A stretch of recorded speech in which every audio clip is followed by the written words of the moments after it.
gente, sejam muito bem-vindos. Mais um dia, mais um encontro nosso, um encontro com a Palavra de Deus e um encontro aqui uns com os outros no nosso clube de leitura. É muito bacana quando eu vejo os comentários de vocês, alguns já até se cumprimentando, né? Chamando pelo nome, de estados diferenciados, mas porque estão sempre no mesmo horário, acabam que vão se conhecendo, interagindo. Isso é muito bacana, fico muito feliz.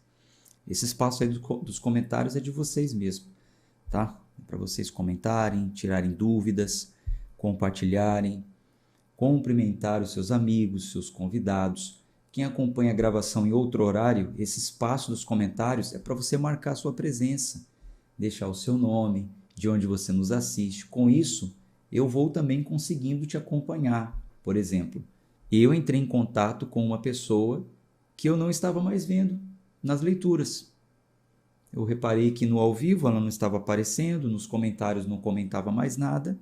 Então, eu entrei em contato com essa pessoa, é particular, nunca falo o nome das minhas conversas particulares e atendimentos, e disse: está tudo bem, vi que você não entrou mais na leitura da Bíblia, e acabei por ficar sabendo que essa pessoa está passando por uma fase um pouco complicada. E aí eu dei algumas orientações como pastor, mesmo sem ser o pastor dela, é uma pessoa que congrega em uma outra denominação, mas faz parte do nosso clube. Então, percebi a sua falta e consegui entrar em contato. Por quê? Porque é uma pessoa presente. Então, comente, deixe o seu nome, de onde você nos acompanha, vá aí interagindo durante a leitura, e assim o nosso clube ele vai se solidificando e vamos fortalecendo a nossa família. Nós temos pessoas aqui que nos acompanham desde 2022, que foi quando iniciou o clube, o primeiro ano, que foi a leitura panorâmica.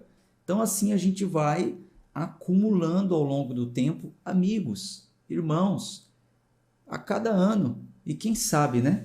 Quem sabe a gente se encontre em algum lugar desse mundo, quem sabe a gente vá caminhando assim, paralelamente, como igreja. Você já tem a sua congregação, mas como igreja de Cristo, que somos uma só, até a vinda do nosso Senhor. 2025, 26, 27, 30, não sei, quem sabe, né? Então vamos caminhando juntos, como uma família, como um grupo bem firme, pessoas bem determinadas a estarem na Bíblia todos os dias. Tá bom? Vamos fazer a nossa oração. Já abra aí a sua Bíblia. Nas cartas gerais, já aprenderam, né? Primeiro vem as cartas paulíneas. Você vai lá nas cartas paulíneas, aí vai passando. Depois das cartas paulíneas, vem as cartas gerais, que começa com Hebreus. Depois de Hebreus, virá primeira de Pedro. Primeira e segunda de Pedro. Então já deixa aberta aí na primeira de Pedro. Aliás, Tiago, né? Vem Tiago, depois Pedro, perdão. Tiago foi ontem. Que leitura aquela de ontem, hein? Meu Deus do céu, que explosão de mente. Primeira carta de Pedro. Na verdade, a visão panorâmica de hoje vai ser da primeira e segunda, né? É o mesmo autor, então a gente já faz aqui uma visão panorâmica da primeira e segunda de Pedro e seguiremos então com a nossa leitura. Oremos. Senhor, obrigado, Pai, por esse clube de leitura, por estes amigos, por essas amigas queridas que se conectam conosco todos os dias. Agradeço também ao Senhor por aqueles que fazem parte do clube de leitura e foram tocados pelo Senhor para paralelamente também colaborar com o ministério que o Senhor confiou nas nossas mãos. Obrigado por todos aqueles que entram em contato no particular. Esse clube é gratuito e alguns, se sentindo tocados, entraram em contato no particular e enviam as suas dádivas. Obrigado, Senhor. Muito obrigado, Pai. O Senhor tem sido muito bom, muito misericordioso para conosco. Melhor do que merecemos, eu digo isso. Muito obrigado. Abençoe essa nossa leitura, esse nosso encontro hoje com a Tua Palavra. Abra o nosso entendimento.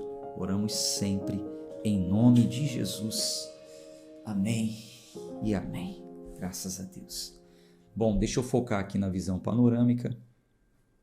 Depois eu vejo os comentários aí de vocês. Vamos entrar então na carta, que é uma carta geral. Quando nós falamos assim, cartas gerais, é porque, por exemplo, as cartas paulíneas, elas foram destinadas, né, vamos dizer assim, a um grupo mais específico ou uma pessoa. Por exemplo, Timóteo, foi uma carta que Paulo escreveu a Timóteo, tá? E Timóteo, claro, aplicou no lugar que ele estava, e hoje, por ser uma carta canonizada, essa carta serve também para a igreja no geral, tá? Mas as cartas gerais não foi para uma pessoa apenas em específico ou um lugar, como Paulo escreveu aos Tessalonicenses, aos Colossenses, aos da Galácia. Não, as cartas gerais era para a igreja no geral ou para um grupo geral, como nós lemos Hebreus, que era para as 12 tribos dispersas, Tiago para a igreja geral. Você já viu comigo que Tiago se tornou o líder da igreja em Jerusalém. E agora nós vamos ver aqui as cartas de Pedro. Pedro também, que era um dos líderes da igreja, escreve uma carta, aliás, duas, para a igreja no geral e para um povo também bem diversificado, que estavam em várias regiões, como a gente vai ver aqui. Ele escreveu para cristãos que estavam nas regiões do norte da Ásia Menor, Capadócia, enfim, ali uns 4 ou 5 lugares. Eu vou mandar isso aí anotado para vocês, tá? Bom, essa carta é uma carta de encorajamento aos cristãos que estavam sofrendo nessas regiões e estavam sofrendo não apenas perseguições, mas perseguição religiosa, mas sofrimento mesmo. E Pedro, ele vai encorajar esses cristãos, e nós vamos aprender ao ler essa carta, ao estudar essa carta, o que deve nos encorajar, o que deve nos incentivar em meio às lutas, em meio às perseguições e tribulações que passamos aqui. Você vai ver que o povo santo de Deus, ele deve ter um estilo de vida diferente do povo desse mundo. Por quê? O povo de Deus vive aqui nesse mundo, apesar de ser uma terra, apesar de ter uma pátria, uma nação. Nós temos pessoas aqui nos assistindo brasileiras, nós temos pessoas nos assistindo aqui europeias, né? Nós temos pessoas nos assistindo aqui que estão, enfim, em outros lugares, Londres, Inglaterra, Espanha, enfim, é bem diversificado aqui o nosso público, a nossa audiência. Mas, apesar de estarmos em uma pátria, em uma nação, em um país, nós devemos nos considerar estrangeiros, porque ansiamos a nossa pátria celestial. Então, ainda que soframos neste mundo não cristão, nós devemos nos lembrar que a nossa pátria não é aqui, que a nossa pátria é o céu. Então, nós estamos aqui como peregrinos, e são os sofrimentos comum, inerente a um peregrino, a uma pessoa que não tem terra, que não considera nada seu. E isso é um consolo para nós cristãos. E é o que Pedro ele orienta e apela, né, para que os cristãos daquele tempo entendam, né, estejam agarrados a isso. Isso nos ajuda realmente em meio aos sofrimentos. Bom, sobre o autor, a carta ela é muito clara, já começa ali no capítulo 1. Deixa eu abrir aqui, colocar na tela. Já no capítulo 1 fala assim, versículo 1. Pedro, um apóstolo de Jesus Cristo, aos estrangeiros dispersos por todo o Ponto, Galácia, Capadócia, Ásia e Bitínia, né? Esses 5 lugares aí que eu já tinha citado para você. Então, a carta de Pedro já tem um cabeçalho identificando Pedro para os estrangeiros desses lugares. Então, está nítido aqui, está claro, a Bíblia fala com clareza que é a carta de Pedro, então nós podemos afirmar com certeza que esta carta ela foi escrita por Pedro. Pedro ele se viu como um representante autorizado pelo próprio Senhor Jesus Cristo comissionado diretamente e ordenado diretamente por Deus. E há várias afirmações no decorrer da carta que indicam que o autor realmente é Pedro. Aquele Pedro que teve um papel muito importante nos evangelhos, é o mesmo Pedro aqui da carta, tá? Para que não haja confusão, como o Tiago, né, que tinha ali fortes candidatos, 3, mais em específico 2, que eu falei para vocês ontem, aqui fica muito claro que esse Pedro é aquele Pedro que caminhou com Jesus. Por exemplo, ele se chamou de ancião e testemunha dos sofrimentos de Cristo. Isso está lá no capítulo 5, tá? Vou mandar a anotação para vocês. Então ele fala que ele é um dos antigos, ele é um ancião, ele é uma testemunha dos sofrimentos de Cristo. Além disso, ele descreveu também a crucificação de Jesus nessa carta com conhecimento íntimo. Só quem realmente esteve ali como Jesus, só quem realmente foi um discípulo, uma testemunha daquilo que aconteceu, poderia falar nesse texto como ele fala, com tanta intimidade. A carta, ela mostra isso. E também tem várias expressões pela forma de falar, as experiências do apóstolo Pedro nessa carta, que mostra que realmente é esse Pedro. Por exemplo, quando ele traz uma exortação aos anciãos nesta carta, ele fala do mesmo jeito que Jesus falou com ele. Você se lembra que lá em João, nós já lemos em João capítulo 21, quando Jesus ele fala assim para Pedro, Pedro, tu me amas? Sim, Senhor, eu te amo. Então, apacenta o meu rebanho, alimente as minhas ovelhas, apacente os meus cordeiros. Pedro, quando está falando ali com as pessoas nessa carta, tem um trecho lá no capítulo 5 também, no versículo 2, que ele fala da mesma forma. Ele fala, alimentai o rebanho de Deus. A mesma forma que Jesus falou com ele, né?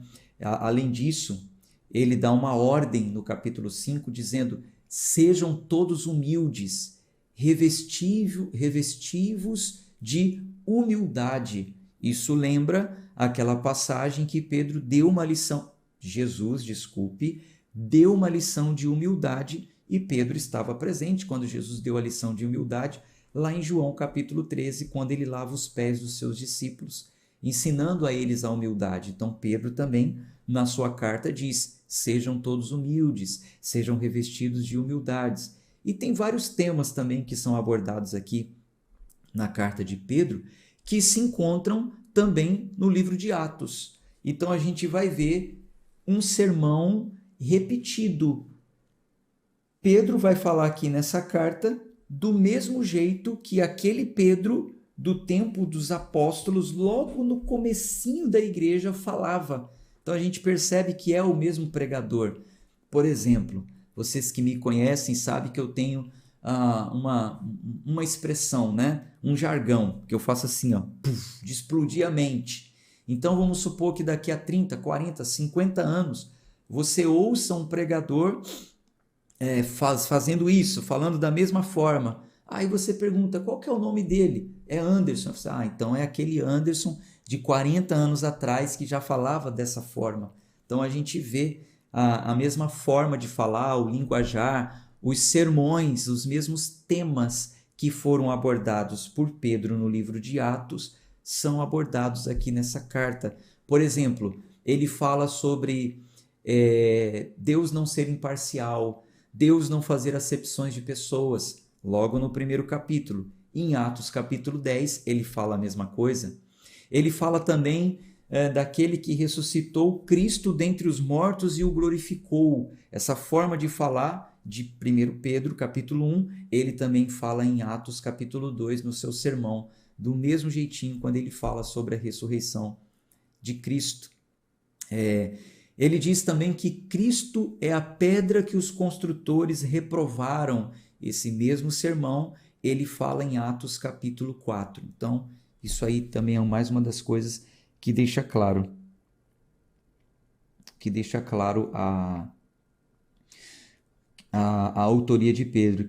Bom, o contexto histórico desta carta de Pedro. Logo no primeiro versículo, nós identificamos os destinatários da carta. Pedro escreveu aos estrangeiros dispersos por todo o Ponto, Galácia, Capadócia, Ásia, Bitínia, como nós lemos aqui. E essas províncias romanas ficavam na região norte da atual Turquia. E essas pessoas provavelmente eram cristãos gentios, perseguidos. Por que cristãos gentios? Quando se fala gentios é que não eram hebreus, tá? Eram cristãos, se tornaram cristãos, mas outrora não faziam parte do povo hebreu, do povo de Deus, dos judeus, daqueles que criam na Torá, nos livros de Moisés. Pelo contrário, antes eles estavam envolvidos com idolatria, eram pagãos, eram idólatras. E isso a gente vê no capítulo 4. Deixa eu colocar a Bíblia aqui. Capítulo 4, no versículo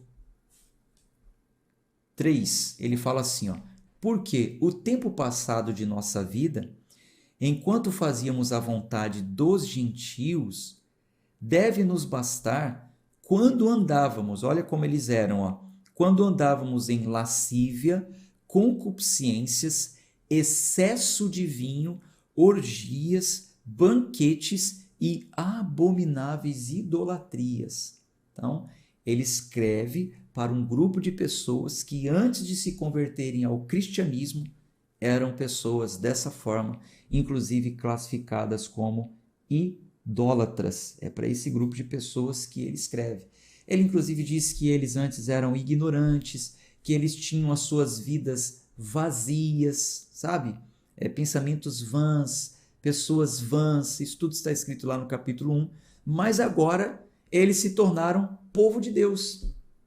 Então ele lembra o passado deles e diz, olha, hoje vocês se tornaram povo de Deus. No capítulo 2, ele vai falar uma nação santa, um sacerdócio real.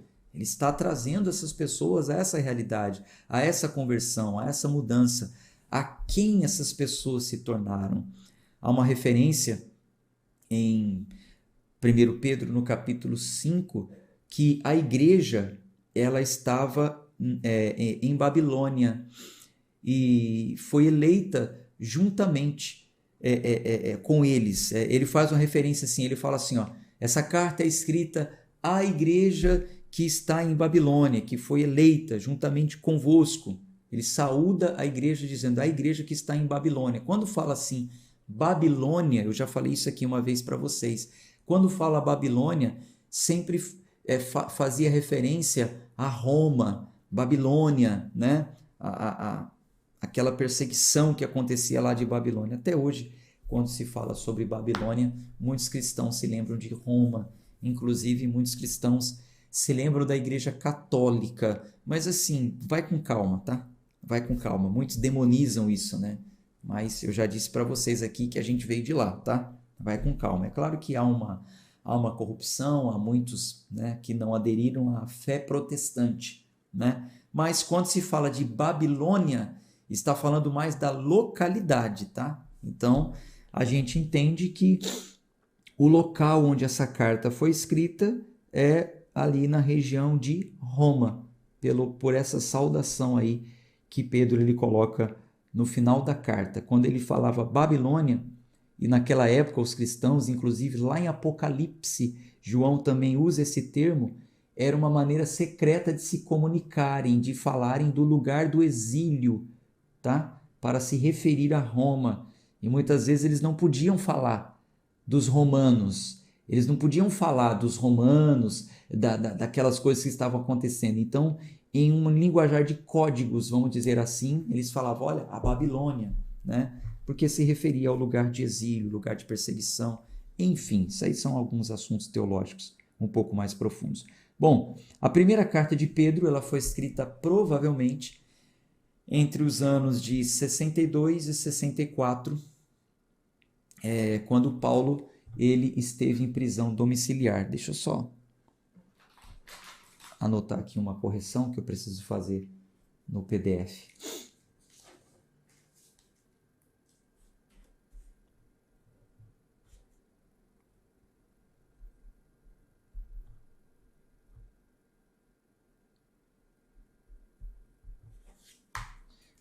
para depois mandar para vocês. Então, quando Paulo esteve em prisão domiciliar, no ano de 60 a 62 depois de Cristo, ele não mencionou que Pedro estava em Roma. Vocês se lembram, nós já lemos isso juntos, que Paulo, depois das suas viagens missionárias, em uma das suas viagens, ele é preso e ele vai ser julgado, condenado à morte, sentenciado à morte, mas ele apela dizendo: eu sou um cidadão romano, eu quero ser extraditado, eu quero ser julgado lá em Roma. Então ele é enviado para Roma. Quando ele chega em Roma, ele recebe o direito de prisão domiciliar. Vocês se lembram que nós já lemos isso? Lá no finalzinho do livro de Atos? Então, durante esse período, Paulo, ele escreve cartas ali no período que ele estava em Roma, mas ele não cita que Pedro esteve ali também. Então, se Paulo esteve em Roma entre 60 e 62 e não menciona que Pedro estava ali, e da mesma forma, Pedro, nas suas cartas que ele escreve em Roma, não menciona que Paulo estava ali, então a escrita, a datação sugere que isso aconteceu entre 62 e 64. Porque entre 60 e 62, que foi até quando Paulo viveu, Paulo não cita Pedro, e depois de 62, Pedro não cita que esteve com Paulo. Então, por isso que entende-se aí os historiadores que foi mais ou menos a datação dessa carta, tá? Bom, o tema do sofrimento, ele aparece do início ao fim dessa carta. Do início ao fim, Pedro, ele fala sobre sofrimento. Dos 5 capítulos de 1 Pedro, quatro capítulos de 1 Pedro, ele descreve aos destinatários que estavam passando por sofrimentos. Essa carta, ela é excelente para nós, excelente para a igreja entender sobre os sofrimentos. Por aqui tá normal para mim, viu? Se tiver meio ruim para vocês aí, vocês fecham o aplicativo e voltam novamente para ver se está dando algum problema aí para vocês, tá bom? Sobre o propósito desse livro, né? A gente sempre fala qual o propósito do autor ao escrever esse livro. A gente percebe aqui de cara um propósito duplo. Por um lado, uma exortação, tem um trecho que diz: escrevo exortando, está lá no capítulo 5. E por outro lado, nós vemos ele escrevendo para encorajar os cristãos perseguidos e que estavam passando por sofrimentos, para que eles pudessem permanecer firmes. Então a gente já vê de cara aí esse sentido duplo de exortação e encorajamento. Pedro, ele estimula aqueles cristãos a manterem o foco nos privilégios espirituais. Note isso. Então, ele desvia o foco dos privilégios terrenos que eles estavam sendo negados a eles, né? Eles não estavam conseguindo ter acesso aos privilégios terrenos, às coisas boas, né, entre aspas, dessa vida. Então ele estimula que eles mantivessem o foco nos privilégios espirituais, né? E exclusivamente o direito à vida após a morte. Então, se hoje vocês estão passando por sofrimentos aí nessa terra, não considere que essa terra é de vocês são peregrinos. Logo vocês estarão em um lugar maior e melhor do que este. Olha os privilégios espirituais que vocês têm.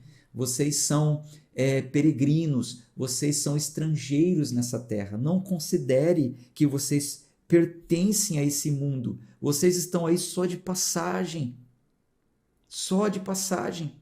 E aqueles que vivem nessa terra e se consideram pertencentes a esse mundo, eles não têm privilégios no mundo celestial, no reino celestial. Então, ele coloca essa diferenciação, mostrando os direitos da nossa herança, os nossos privilégios espirituais, a justiça que acontece na vida do cristão, que pertencem a nós, que é a nossa realidade. Então, ele nos traz para essa realidade, dizendo, olha, o Senhor vai os transportar para o céu é o seu derradeiro lar, É para ele que você tem que olhar. É aí que tem que estar o seu foco. Então, a primeira carta de Pedro, os primeiros 4 capítulos, enfatiza muito que o sofrimento é natural na vida do cristão, pois somos estrangeiros nesse mundo. Por causa disso, nós não temos que ficar acreditando que nós temos direitos nessa terra. Nós não temos que ficar acreditando que a justiça de Deus tem que ser feita na nossa vida nessa terra. Porque a justiça de Deus que está sendo feita na nossa vida aqui é a justiça que nos justifica como sendo justos à salvação. Em meio ao mundo perdido, somos um grupo de pessoas justificados a receberem um privilégio que é herdar a cidade celestial. Mas isso não é para qualquer um, isso é para cristão verdadeiro. Nós temos um grupo de pessoas aqui na terra, que se chamam de igreja, que não entendem isso, que olham para cristãos como nós, que acreditamos nisso, e nos taxam de derrotados, né? Não, você tem que buscar a justiça de Deus nessa terra, né? É a tão famigerada teologia da prosperidade. Se Deus é Deus, se Ele é Pai, então você não pode sofrer, você tem que ser cabeça e não cauda, você tem só que estar por cima e não por baixo. Usam versículos isolados, enfim. Mas não é isso que a Bíblia diz e não é isso que os santos apóstolos de Cristo ensinaram para a igreja. E se você quiser continuar nessa leitura, você vai aprender isso nessa carta que nós vamos ler. A nossa herança e a nossa exaltação aguardam a pátria eterna e não aqui nessa terra. Bom, um dos objetivos também, um dos propósitos de Pedro ter escrito essa carta é denunciar os falsos mestres. Inclusive, ele fala sobre o fim dos falsos mestres, mas isso vai ser falado lá para a segunda carta. Na segunda carta ele vai falar sobre os falsos mestres. A primeira ele dá um foco ali nos sofrimentos, os 4 primeiros capítulos. No 5 ele vai trazer algumas exortações e na segunda carta ele vai falar muito sobre os falsos mestres. É uma carta excelente para refutar o falso ensino, tá? Sobre a contribuição bíblica, ela contribui para toda a Bíblia, com certeza. Porque ao escrever essa carta, a intenção de Pedro era fortalecer os cristãos em meio aos sofrimentos e as perseguições que eles estavam enfrentando. Então, essa carta fala conosco ainda hoje. Ela fala com os cristãos modernos, lembrando-nos também da nossa esperança celestial, da nossa herança eterna em meio aos sofrimentos que passamos. Então, nós somos chamados, como essa carta diz, a viver em santidade e amor. Nós também, como igreja, somos convocados a glorificar a Deus com o nosso viver diário, a imitar a Jesus diariamente.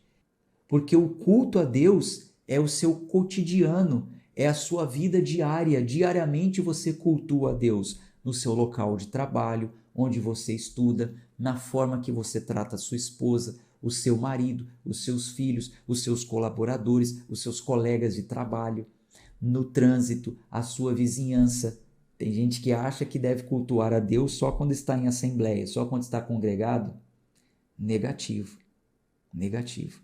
A igreja de Jesus precisa dar testemunho, cultuar a Deus com vida de santidade e amor. Esses são os verdadeiros adoradores. Quando aquela mulher samaritana falou para Jesus, onde devemos adorar a Deus? No monte ou no templo? Jesus disse, os verdadeiros adoradores adorarão em espírito e em verdade. Ou seja, onde forem, onde estiverem. Sejam bem-vindos ao cristianismo. Cristianismo é isso aí. Bom, vamos à leitura então do primeiro capítulo. Vamos ler o primeiro capítulo da carta. Primeira carta de Pedro, capítulo 1. Pedro, um apóstolo de Jesus Cristo, aos estrangeiros dispersos por todo o Ponto, Galácia, Capadócia, Ásia e Bitínia, eleitos, escolhidos, segundo a presciência do Deus, o Pai, de Deus, o Pai, através da santificação do Espírito, para a obediência e aspersão do sangue de Jesus Cristo, graça e paz vos sejam multiplicadas. Essa aqui era a assinatura do apóstolo Pedro e se tornou a assinatura de todos os cristãos. Até hoje, alguns crentes e cristãos saúdam assim, né? Graça e paz, ou a paz do Senhor, paz e graça, enfim. Versículo 3. Alguns não gostam, né, de dar a paz, mas tudo bem. Versículo 3. Bendito seja o Deus e Pai de nosso Senhor Jesus Cristo, que, conforme a sua abundante misericórdia, nos gerou novamente para uma esperança viva, pela ressurreição de Jesus Cristo dentre os mortos, para uma herança incorruptível e imaculada e que não desvanece, reservada no céu para vós. Por que ele fala que não desvanece? Porque a antiga desvaneceu, né? Já falei isso para vocês, isso foi falado de uma forma muito clara em Hebreus, né? A de Cristo não, a aliança de Cristo não, o pacto de Cristo não, é para sempre, né? Que estáis guardados pelo poder de Deus através da fé para a salvação que já está pronta para ser revelada no último tempo, na qual vos alegrais grandemente, embora agora, por um tempo, sendo necessário, estejais sob opressão por causa das muitas tentações, no sentido de provações. Já expliquei para vocês a diferença entre tentações e provações no dia de antes de ontem. Ontem, né, falei mais sobre isso, antes de ontem na visão panorâmica de Tiago e ontem. Eu vou falando assim porque quem está chegando agora precisa ter ciência que nós estamos em um plano corrido. Então, se algum assunto você não está entendendo muito bem hoje, você precisa resgatar as leituras anteriores, tá? Ou, no mínimo, ter acesso às anotações que eu mando por PDF, scripts em PDF, lá no grupo do WhatsApp e arquivada no Telegram. Versículo 7. Para que a prova da vossa fé... Então, veja como essas tentações... Eu falei para vocês que a gente entende o sentido no contexto. Então, por causa das muitas tentações... Que tentações? Porque tinha muita gente pecando, caindo em tentação? Não. Para que a prova da vossa fé. Então, essas tentações eram no sentido de provação, tá?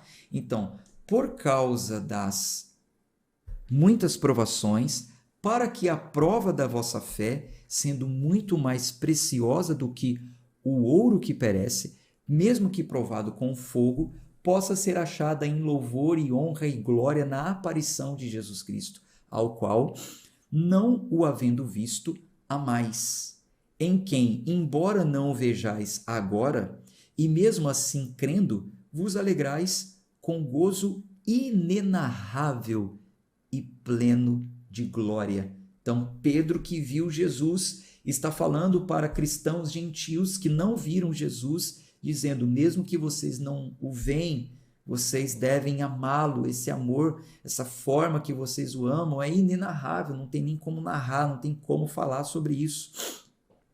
Recebendo o fim de vossa fé, a salvação das vossas almas. Então, o fim da nossa fé, a recompensa da nossa fé, o benefício da nossa fé, o resultado da nossa fé é a nossa salvação. A nossa fé é para a nossa salvação, é muito diferente daquilo que muitos já ouviram. A fé não é para conquistar tudo. A fé não atende a tudo. A fé é para nos manter firmes até recebermos o fim da nossa fé, que é a nossa salvação. Salvação sobre a qual inquiriram os profetas e a buscaram diligentemente os que profetizaram sobre a graça que viria sobre vós. Os profetas profetizaram, falaram sobre essa graça que viria sobre nós, buscando o tempo ou que ocasião de tempo o Espírito de Cristo que estava neles indicava, quando testificava de antemão os sofrimentos de Cristo e a glória que se seguiria. A eles foi revelado que, não para si mesmos, mas para nós, eles ministravam estas coisas que agora vos são anunciadas por aqueles que vos pregam o Evangelho, pelo Espírito Santo enviado do céu. E a estas coisas os próprios anjos desejam contemplar. Portanto, cingindo os lombos de vossa mente, sede sóbrios e esperai até o fim pela graça que vos está sendo trazida na revelação de Jesus Cristo, como filhos obedientes, não vos moldando as concupiscências anteriores de vossa ignorância. Quando vocês eram ignorantes, quando vocês não tinham conhecimento, vocês eram moldados por aquilo que outros falavam, né? Alguns moldados pelo mundo, alguns moldados por um falso ensino, por uma falsa religião. Então eles estão dizendo agora, fortaleça os lombos da sua mente, estejam firmes nesse ensino que o Espírito Santo está trazendo e não se deixem mais moldar por aqueles ensinos anteriores de quando vocês não tinham conhecimento, de quando vocês eram ignorantes. Mas, como é santo aquele que vos chamou, sede vós também santos em toda a vossa maneira de viver, porquanto está escrito, sede santos, porque eu sou santo. E se invocais como Pai aquele que, sem acepção de pessoas, julga segundo a obra de cada homem, andai durante o tempo da vossa peregrinação aqui em temor. Porquanto vós sabeis que não fostes redimidos com coisas corruptíveis, como prata ou ouro de vossa vã maneira de viver, a qual recebeste de vossos pais, mas com o precioso sangue de Cristo, como de um cordeiro, sem defeito e sem mancha. Veja o que ele está falando aqui. A nossa salvação, os nossos privilégios espirituais não foram adquiridos com coisas corruptíveis, como prata, ouro, dinheiro, campanhas, sacrifícios, dinheiros por benefícios. Pagar para receber o Espírito Santo. Negativo. Recebemos pelo precioso sangue de Cristo do Cordeiro.